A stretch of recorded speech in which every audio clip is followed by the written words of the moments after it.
Me võisime just olla tunnistajaks Ukraina sõja määravale hetkele.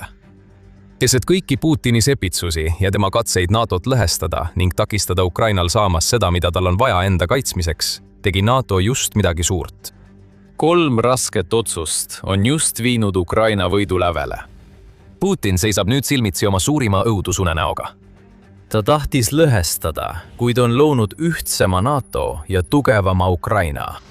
Kõik tema 2026. aasta plaanid lähevad vett vedama. 7. juulil algas NATO Ankara tippkohtumine. On olnud palju spekulatsioone selle üle, mida NATO otsustab, kui liikmed kogunevad, et avalikustada oma viimased plaanid kaitsealliansi tugevdamiseks ja tagada, et Ukraina saaks kõik vajalikku Venemaa tõrjumiseks. Kuid see tippkohtumine kujunes millekski enamaks kui pelgalt Putini tõrjumiseks. NATO liikmed tegid 3 olulist otsust, mis on saatnud Kremlisse tõelise šokilaine. Ja keegi ei tunne nende šokilainete mõju rohkem kui Vladimir Putin, kes ei saa muud teha kui pealt vaadata, kuidas Ukraina sõjakäik on igaveseks muutunud. Alustame kõige olulisemast sammust, mille NATO just tegi. Andes Ukrainale tohutu abilubaduse. Ankara suurim uudis on see, et NATO Euroopa liikmed ja Kanada on ühendanud jõud ning lubanud Ukrainale 2026. aastaks umbes $80 miljardi ulatuses sõjalist abi. Sellest sammust räägiti kuulujuttudena nädalatel enne tippkohtumist ja NATO on selle nüüd ellu viinud. Kuid siis mindi veelgi kaugemale. NATO ei ole lubanud ainult $80 miljardit 2026. aastaks, vaid on öelnud ka seda, et säilitab samaväärse sõjalise abi taseme ka 2027. aastal. See tähendab, et Ukraina lahkus Ankarast 2 aasta pikkuse sõjalise abi lubadusega, mille kogusumma ulatub muljetavaldava $160 miljardi. Ja kogu see abi tuleb 31 NATO liikmelt, kusjuures eriti märkimisväärne on see, et USA ise jääb sellest välja. Aga siin on üks oluline märkus. See ei ole kõik uus raha. Ajaleht Kyiv Post toob välja, et see $160 miljardi suurune kohustus on seotud Euroopa Liidu ehk EL-i poolt loodud $103 miljardi suuruse laenupaketiga, mis on mõeldud Ukraina toetamiseks aastatel 2026 ja 2027. Siiski on vaja täiendavat rahastust, sest olemasolevad programmid ei kata kogu summat. Ainus takistus on nüüd see, et NATO peab otsustama, kui palju iga liikmesriik annab sellesse suurde abipaketti. Ukrainal oli seda vaja, võib-olla rohkem kui sa arvad. Palju on räägitud Venemaa arvukatest rahalistest probleemidest, mille kõik on põhjustanud Putini hull sõda. Tõepoolest, me oleme pühendanud mitu videot sellele, kuidas Venemaa on finantskuristiku äärel. Siiski on Ukraina ise kaugel heast majanduslikust seisust. See ei tohiks kellelegi üllatusena tulla. Üle 4 aasta kestnud sõda väsitaks iga riigi ära. Märtsikuu artiklis avaldas BBC, et Ukraina valitsuse 2026 aasta eelarve oli $112 miljardit, millest $60 miljardit oli pühendatud sõjategevusele. Ukraina suur probleem oli siin see, et koostatud eelarve jättis neile $45 miljardi suuruse puudujäägi. NATO viimane samm katab selle puudujäägi ja enamgi veel, võimaldades Ukrainal keskenduda rohkem oma rahvale ning võib-olla isegi luua väikese turvavõrgu, millele saab toetuda, kui sõda kestab 2028. aastasse või veelgi edasi. Samal kuul, mil BBC avaldas oma raporti, teatas Bloomberg, et Ukrainal on oht juuni lõpuks rahast ilma jääda ning üheks suurimaks riskiteguriks on võimalus, et abi võidakse ära võtta. Nüüd teame, et Ukraina jaoks ei jäänud allikas kuivaks. Ungari veto sellele EL-i laenule, mida me varem mainisime, on nüüd kadunud, kuna Viktor Orban on ametist tagandatud. Ja Ukrainal on ajapikendus. Tegelikult on see rohkem kui lihtsalt ajapikendus. Ukrainal on nüüd 8 aastaks kindel rahastuslubadus miljardite dollarite ulatuses oma võitluse rahastamiseks, kuna NATO on andnud seni kõige selgema signaali, et toetab Ukrainat pikaajaliselt. Ukraina oli oma enda rahandusliku kuristiku äärel. NATO tõmbas Ukraina just tagasi kuristiku servalt. Venemaa on endiselt äärel ja Putini jaoks pole enam abi tulemas. Me teame, kuhu Putini mõtted siit edasi liiguvad. Venemaa peab kiiresti tegutsema, et 2026. aasta kulgu enda kasuks pöörata ja parim viis selleks on lasta Ukraina pihta rohkem rakette kui kunagi varem. Aga see viib meid teise hoobini sellest kolmikust, mille Ankara Venemaale andis. USA annab Ukrainale loa hakata ise Patriot-rakette tootma. Kui Ukraina delegatsioon suundus Ankarasse, oli nende kõige pakilisem soov rohkem õhutõrjerakette. Täpsemalt vajas Ukraina Patrioti püüdurrakette ja neid oli vaja palju. Venemaa ballistiliste rakettide oht on üks peamisi eeliseid, mis tal Ukraina ees on, ning Patrioti püüdurrakettide nappus võimaldab Venemaal teha rohkem kahju kui kunagi varem. Kuigi mõned võivad kahelda USA pühendumuses Ukrainale, arvestades selle puudumist rahastamise väljakuulutamisel, on Trumpi administratsioon andnud Ukrainale täpselt seda, mida neil vaja on. USA ei saada rohkem Patriot-rakette. Selle asemel annab ta Ukrainale palju väärtuslikuma võimaluse neid rakette ise toota. Ühisel pressikonverentsil Ukraina presidendi Volodõmõr Zelenskiga ütles USA president Donald Trump. Me anname neile õiguse toota Patriot-rakette. Me näitame neile, kuidas neid teha. Nii ei saa te kurta, et me ei anna neile piisavat. See on selleks, et nad saaksid neid ise teha. Kuigi see avaldus sisaldab väikest solvangut, on see siiski muusika Ukraina kõrvadele. USA on varem andnud Patrioti rakettide tootmise litsentsi ainult Saksamaale ja Jaapanile. Ukraina liitub väga eksklusiivse nimekirjaga, kuid see on nimekiri, kuhu Ukrainal oli hädasti vaja kuuluda. Zelenski tegi selle selgeks enne Ankara tippkohtumist, nimetades õhutõrjerakettide hankimist Ukraina peamiseks prioriteediks. Me oleme võimelised kõike muud ise tegema, kuid kui asi puudutab õhutõrjet, vajame oma partnerite otsustavust, lisas Zelenski. Kuigi ei tundunud, et Ukraina oleks Ankarast lahkunud lubadusega saada rohkem Patrioti tõrjerakettide tarneid, võib see isetegemise hoiak riigile kasuks tulla. Ukraina on pärast Putini sissetungi alustamist üles ehitanud muljetavaldava kaitsetööstuse. Aastaks 2026 on sellel tööstusel prognoositav tootmisvõimsus $55 miljardit, mis on 55 korda rohkem kui siis, kui Putin sisse tungis. Teisisõnu, Ukrainal on võimalused Patriot-rakettide tootmiseks. Nüüd on tal luba olemas ja Trumpi sõnul saab ta Ameerika Ühendriikidelt juhiseid, et tootmisprotsessid võimalikult kiiresti käima saada. Miks on see Ukraina jaoks nii suur võit? Sellele küsimusele vastuse saamiseks peame vaid vaatama raketi- ja droonirünnakut, mille Venemaa 6. juuli öösel Ukraina vastu korraldas. Bloombergi andmetel ei suutnud Ukraina rünnaku ajal ühtegi Venemaa poolt välja lastud 23 Iskander M-raketist alla tulistada. Väljaanne märgib ka, et 6 Zircon ja Onyx tüüpi raketti suutsid samuti Ukraina õhutõrjest läbi murda. Kuna Ukrainal on Patrioti tõrjerakette jäänud väheks, on Iskander-rakettide tõrjeedukus 2026 aastal märgatavalt langenud. Aasta alguses suutis Ukraina neist rakettidest umbes 80% alla tulistada, kuid mai keskpaigaks langes tõrjeedukus alla 40%. Ja välja arvatud lühike periood, mil see korraks taas üle selle protsendi tõusis, on tõrjeedukus sellest ajast alates ainult langenud. Kui Ukraina suudab ise Patriot-tüüpi raketitõrjerakette toota, saab ta oma õhutõrjevarusid täiendada ja muuta Venemaa õhurünnakud palju vähem tõhusaks. Siiski, nagu abi puhulgi, on siin üks oluline nüanss. Küsimused jäävad, kui kiiresti suudab Ukraina jõuda olukorda, kus ta saab hakata tootma Patrioti raketitõrjerakette. Rääkimata sellest, et neid toodetaks sellises mahus, mis võimaldaks tõhusalt vastu seista Venemaa ballistiliste rakettide rünnakutele. Trump usub, et Ukraina suudab tootmise suhteliselt kiiresti selgeks saada, kui USA näitab, kuidas seda teha. Aga varasemate litsentside põhjal võib see võtta üsna kaua aega. Defense Express märgib, et Jaapanil kulus Patriotide tootmise käivitamiseks 2 aastat. Tundub, et Saksamaa hakkab oma esimesi Patrioti rakette tarnima 2027. aastal ning selleks ette nähtud tootmisliin loodi 2024 aastal. Seega võib see olla Ukrainale mitmeaastane projekt. Siiski ei ole kumbki neist litsentsisaajatest hetkel otsese rünnaku all.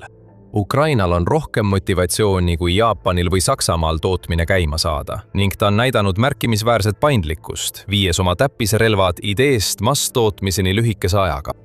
Siiski võib Ukrainal võtta aastaid, et selle otsuse tegelikke eeliseid tunda.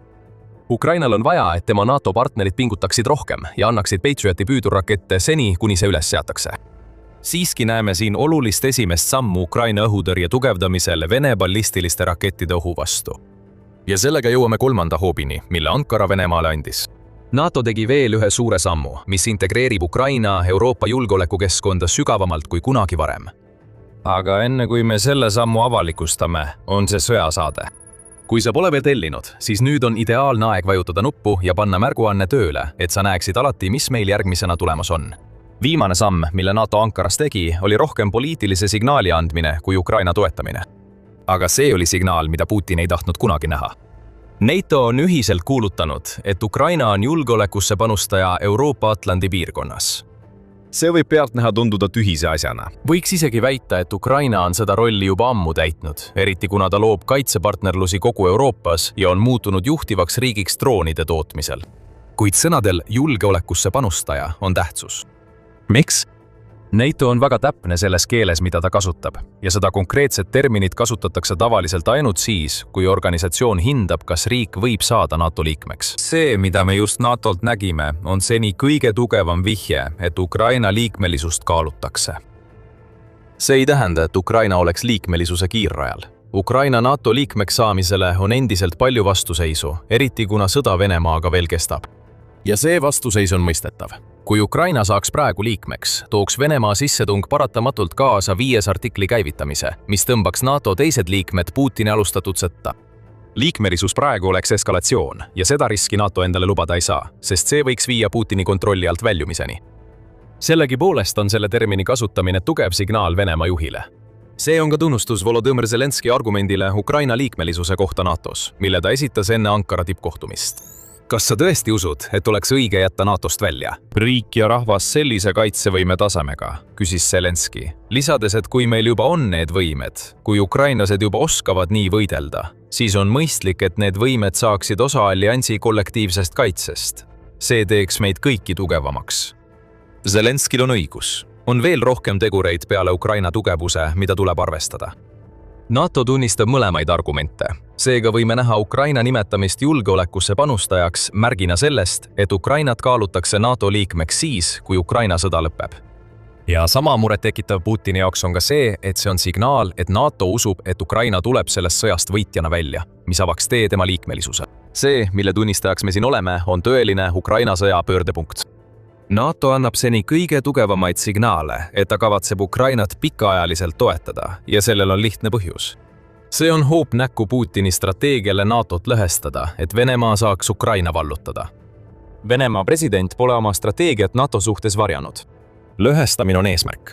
Mida rohkem lõhesid ta suudab NATO sees tekitada, seda kauem võtab organisatsioonil otsuste tegemine aega, mis kõik annab Putinile aega teha, mida ta tahab.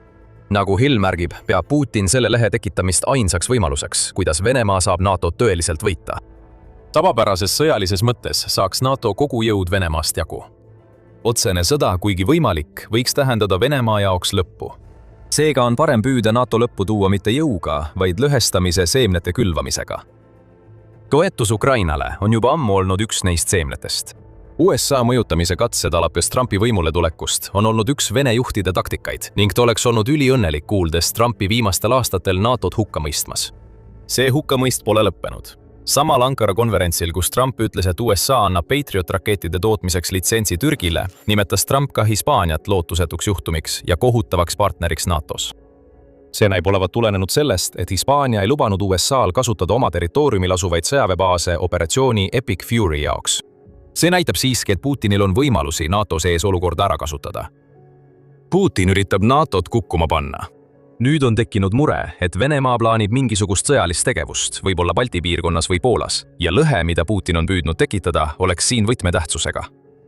See, mida NATO just Ankaras tegi, eriti seoses Ukrainaga ja toetusega, mida ta saab, on sõnum Putinile.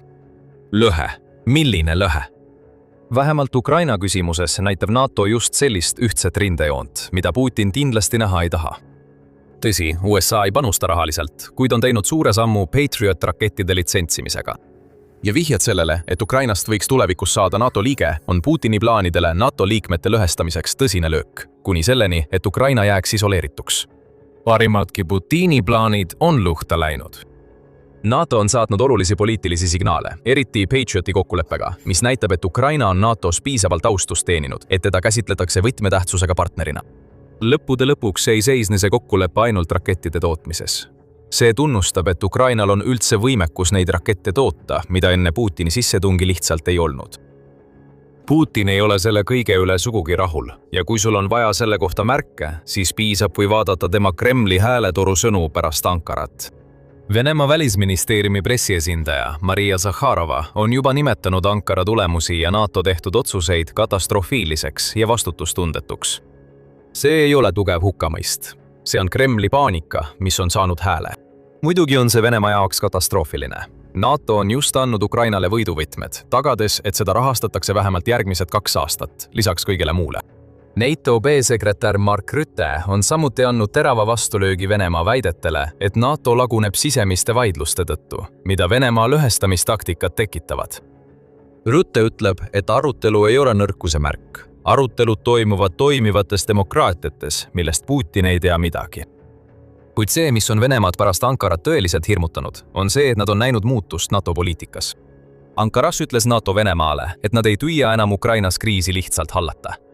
NATO rahastab Ukraina võitu, mida ta peab vältimatuks, kuna Venemaa armee nõrgeneb ja Putin viib oma riiki üha sügavamale majandusliku hävingu teele. asi pole sõjas ellujäämises, asi on võidus. NATO on muutnud kunagise kriisiolukorra võimaluseks lõpetada Venemaa agressioon lõplikult. Mitte miski sellest pole läinud vastavalt Putini plaanile. Ta nägi USA väiteid, et nad vähendavad oma kaitsekohalolekut Euroopas positiivsena.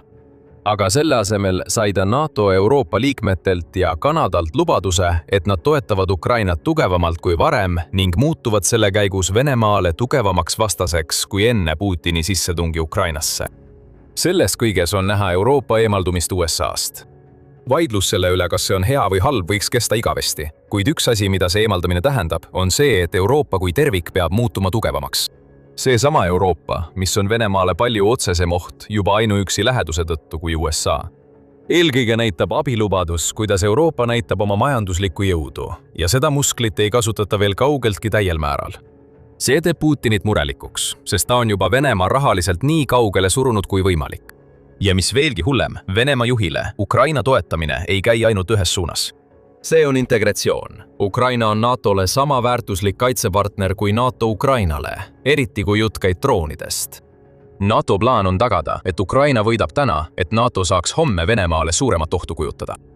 NATO liikmed on juba lubanud pühendada igal aastal 5% oma sisemajanduse kogutoodangust kaitsekulutustele aastaks 2035.